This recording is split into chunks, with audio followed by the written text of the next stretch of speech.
डकैतों के आतंक की अगर बात करें तो सबसे पहले उत्तर प्रदेश के बुंदेलखंड क्षेत्र का नाम सामने आता है और खासकर चित्रकूट जिला के डकैतों के लिए फेमस माना जाता है।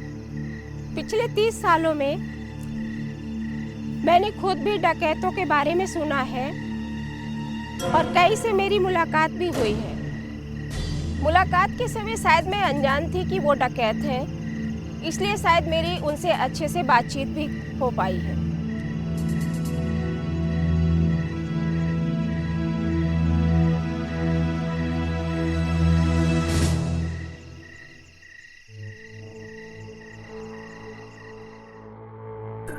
डकैतों में सबसे पहले नाम आता है ददुआ का, जो चित्रकूट जिले के देवकली गांव का रहने वाला था। परिवार के जमीनी विवाद के चलते ददुआ ने डकैत का रूप धारण किया। ददुआ का नाम शिव कुमार पटेल था। उसने पिछले 50 साल चित्रकूट जिले के मानिकपुर क्षेत्र में अपना दबदबा बनाकर रखा था। निकाल हमारे बड़े लड़का का सुब्रती वह फेंक के मारा, खोल दी सी तब फिर ओली आ गए कुल्हाड़ी से पहले केपरा काटत रहे थे। कही माँ लड़का कि बेटी रे खोल दी के मारा, तो वह खोल दी तब फिर दरदरिया को लिया के निकाल लगी है। फिर जंगल में ही लगी है तो हमें मारी नहीं। अब मैं आँखी को जाए के और फिर कोल के दुआरे ले आके फेंक दी। ददुआ की कहानी सिर्फ आतंक तक ही सीमित नहीं थी। कई लोग तो उसे भगवान मानते थे, तभी तो ददुआ के नाम का मंदिर बना दिया गया। हम स्टैचू लगे हैं, उनको तो कोई नहीं पूछता है। आखिर कौन ऐसा कारण है कि उसको पूछते हैं लोग? पहले उनको पूछते हैं, बाद में देवी देवताओं में जाते हैं। तो कहीं ना कहीं दिल में बसे होंगे, कुछ काम ऐसा किया होगा उन्होंने कि उनको दिल में बसाए हैं लोग, तभी तो पूजा करते हैं। सरकार ने ददुआ के ऊपर लाखों का इनाम रखा, लेकिन पुलिस उसको पकड़ नहीं पाई। 2007 में ददुआ के ही बीच के एक व्यक्ति ने पुलिस को सूचना दे करके ददुआ के और पुलिस के बीच मुठभेड़ हुई और ददुआ को मार गिराया। पर आज भी लोग मानते हैं कि ददुआ जिंदा है।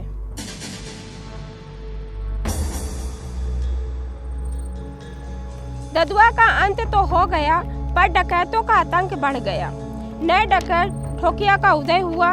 ठोकिया का असली नाम घनश्याम था, जो चित्रकूट जिले के सुरवल गांव का रहने वाला था। उसकी कहानी भी कुछ ददुआ की तरह ही थी। कहा जाता है कि उसकी बहन के साथ बलात्कार हुआ था।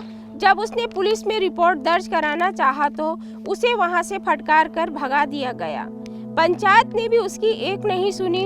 तब अपनी बहन को इंसाफ दिलाने के लिए उसने बंदूक थाम लिया। ठोकिया के ऊपर भी लूट, हत्या और अपहरण जैसे लगभग 80 मुकदमे दर्ज थे। इतना ही नहीं, शक के कारण ठोकिया ने भरतकूप क्षेत्र के बगहिया गांव के कुर्मी परिवार के लगभग 8 घर जला दिए थे। जब मैं इसकी रिपोर्टिंग करने के लिए गांव गई, गांव के लोगों के आंखों में बहुत डर था। जिससे भी गांव के बारे में पूछते, लोग बताने को कतरा रहे थे। लोग हमको इस नज़र से देख रहे थे जैसे कि हमें और डकैतों को वो जानते ही नहीं। मैं जब गांव के अंदर घुसी तो बेसहारा और बेघर लोगों को देखकर मेरी रूह कांपने लगी और मेरा शरीर एकदम थरथराने लगा और अपने आप में मुझे ये लग रहा था कि डकैत यहाँ फिर से ना आ जाए। जब मैं 2010 में अपनी रिपोर्टिंग के तहत रपुरा गांव गई थी, वहां जब मैं प्रधान से मिलने के लिए पहुंची उसके घर और बात कर रही थी तो वहां कई लोग बैठे थे।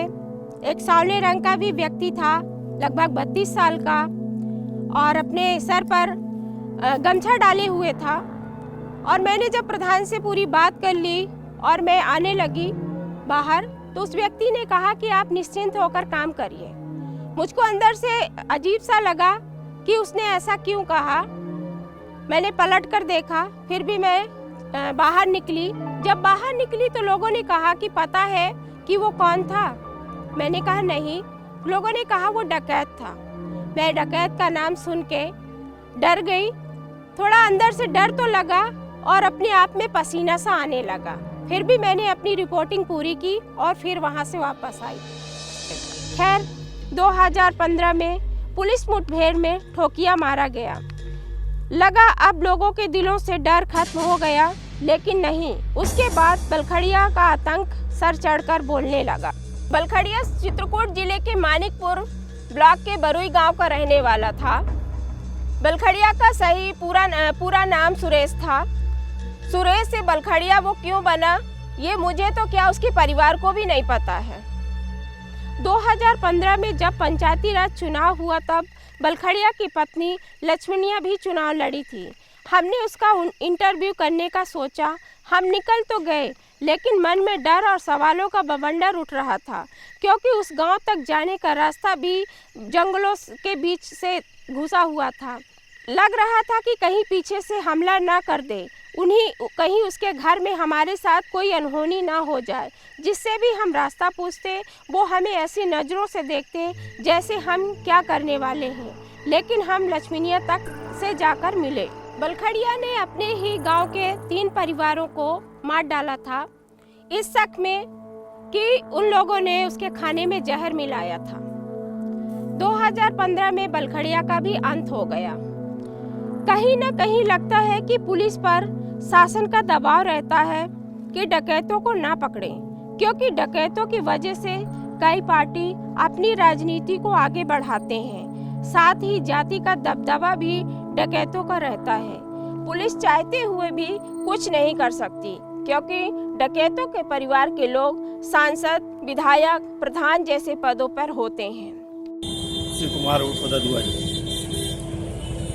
उनकी वजह से हमको राजनीति में आना। वैसे मैं एक क्लास का ठेकेदार था, ठेकेदारी करता था, मैं अपना धंधा करता था। रायबली में भी मेरा बिजनेस है, लेकिन परिवार में तमाम विसंगतियाँ हुई, तमाम चीज़ें हो गई, इसी वजह से हमको राजनीति में आना पड़ा।